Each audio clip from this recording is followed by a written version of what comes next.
Bismillahirrahmanirrahim. Assalamualaikum warahmatullahi wabarakatuh. Perkenalkan, nama saya Ulansari dengan NIM 1812109193, mahasiswi Fakultas Tarbiyah dan Keguruan, jurusan Pendidikan Agama Islam, kelas E semester 6. Baiklah, di sini saya akan menjelaskan sedikit materi mengenai hakikat telaah kurikulum. Langsung saja, yaitu ke poin yang pertama tentang pengertian telaah kurikulum.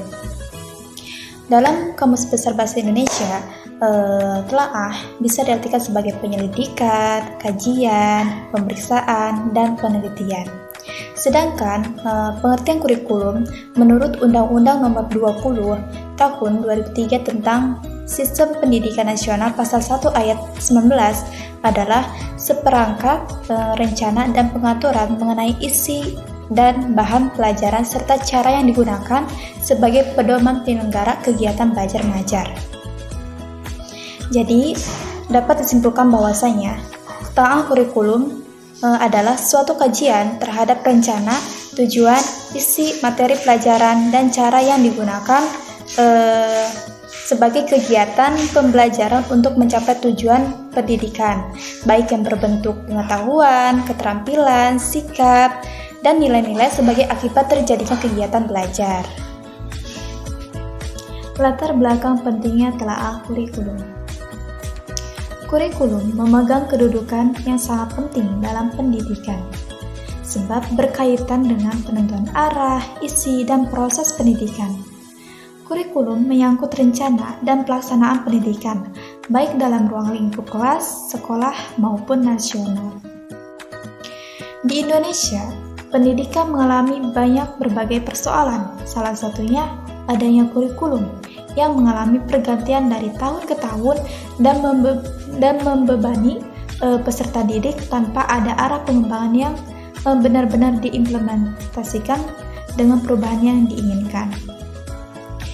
Nah, kurikulum ini bersifat dinamis karena selalu berubah-ubah dari waktu ke waktu. Maka dari itu, kurikulum dalam menentukan keberhasilan pembelajaran secara keseluruhan harus sesuai dengan perkembangan dan tantangan zaman. Tujuan telaah kurikulum. Sebagai alat pendidikan, tentu kurikulum diciptakan bukan tanpa tujuan. Bahkan kurikulum muncul dan terus berkembang agar dapat mencapai tujuan pendidikan. Nah, tujuan utama dari telaah kurikulum adalah untuk mempersiapkan peserta didik agar menjadi pribadi serta warga negara yang kreatif, inovatif, beriman, dan juga afektif ketika dia berada dalam lingkungan masyarakat kelak. Selain itu juga, telaah kurikulum bertujuan untuk mendidik dan membimbing peserta didik agar dapat berkontribusi secara positif baik dalam kehidupan bermasyarakat, berbangsa, maupun bernegara. Selanjutnya yaitu ada manfaat telaah kurikulum. Ada beberapa manfaat telaah kurikulum. Yang pertama yaitu ada manfaat bagi guru. Di antaranya yaitu dapat menjadi pedoman untuk merancang, melaksanakan, dan mengevaluasi hasil kegiatan pembelajaran. Dapat memberikan pemahaman kepada pengajar atau guru dalam menjalankan tugasnya.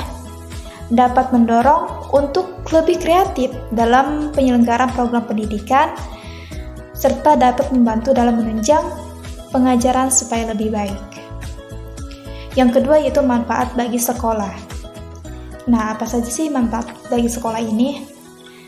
Di antaranya yaitu dapat mendorong sekolah untuk menyukseskan penyelenggaraan pendidikan KTSP. Kemudian dapat memberikan peluang bagi sekolah plus untuk mengembangkan kurikulum yang sesuai dengan kebutuhan dan sebagai alat untuk mencapai tujuan program pendidikan. Dan yang manfaat yang ketiga yaitu bagi masyarakat. Nah, di antaranya itu dapat menjadi acuan standar bagi orang tua untuk ikut serta dalam membimbing anaknya dalam belajar. Kemudian dengan kurikulum masyarakat dapat ikut berpartisipasi dalam rangka mengembangkan program pendidikan melalui kritik dan juga saran yang membangun yang menyempurnakan program pendidikan. Selanjutnya yaitu hakikat pemetaan kompetensi. Pemetaan kompetensi adalah platform untuk membandingkan tingkat keterampilan yang ada sekarang dan yang diinginkan serta kompetensi individu yang diperlukan untuk melakukan tugas secara efektif dan efisien. Peta kompetensi sering disebut sebagai profil kompetensi atau profil keterampilan. Selain itu juga didefinisikan sebagai cara dalam mengukur kekuatan dan kelemahan dari suatu pekerja atau perusahaan, sehingga sangat penting untuk membuat peta kompetensi oleh pimpinan dan jajaran manajemen untuk mengidentifikasi keterampilan dan kekuatan setiap karyawan. Sekaligus untuk mengetahui bagaimana kelebihan setiap karyawan dikombinasikan untuk mendapatkan kualitas yang terbaik. Kemudian ada tujuan dan manfaat pemetaan kompetensi. Tujuan dari pelaksanaan pemetaan kompetensi ialah untuk mengukur preferensi kompetensi berupa situational judgment. Artinya yaitu untuk mengidentifikasi gambaran karakteristik pribadi dalam melakukan pekerjaan dan memberikan rekomendasi rumpun pekerjaan yang sesuai dengan karakteristik pribadi. Nah, adapun manfaat pemetaan kompetensinya yaitu yang pertama, meningkatkan kesadaran diri dan membantu karyawan dalam manajemen karir. Kedua, mengidentifikasi pemimpin baru dan organisasi pendukung dalam perencanaan suksesi. Ketiga, membantu dalam membuat keputusan promosi dan mobilitas internal yang lebih akurat. Keempat, membantu dalam manajemen kinerja karyawan, departemen, individu, dan organisasi secara keseluruhan.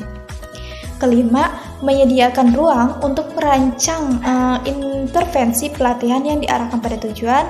Keenam, membantu dalam evaluasi pekerjaan. Dan yang terakhir yaitu mengembangkan tenaga kerja yang kompeten dengan rekrutmen dan seleksi terstruktur dan objektif. Langkah-langkah pemetaan kompetensi. Yang pertama ada penjabaran standar kompetensi dan kompetensi dasar ke dalam indikator. Nah, dalam mengembangkan indikator ada beberapa hal yang harus diperhatikan.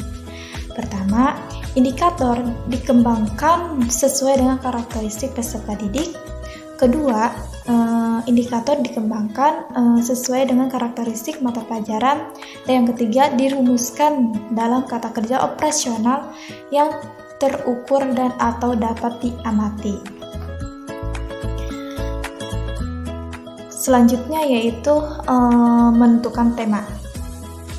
Dalam menentukan tema dapat dilakukan dengan dua cara, yakni yang pertama mempelajari standar kompetensi dan kompetensi dasar yang terdapat dalam masing-masing mata pelajaran dan dilanjutkan dengan menentukan tema yang sesuai. Kedua, menetapkan terlebih dahulu tema-tema pengikat keterpaduan untuk menentukan tema tersebut. Guru dapat bekerja sama dengan peserta didik sehingga sesuai dengan minat dan kebutuhan anak. Dan kemudian dalam langkah-langkah pemetaan kompetensi yaitu ada identifikasi dan analisis standar kompetensi, kompetensi dasar, dan indikator. Nah, dalam melakukan identifikasi dan analisis untuk setiap standar kompetensi dasar dan indikator yang cocok untuk tema sehingga semua standar kompetensi dasar dan indikator terbagi habis. Baiklah, mungkin hanya itu yang dapat saya sampaikan. Kurang lebihnya mohon maaf. Wassalamualaikum warahmatullahi wabarakatuh.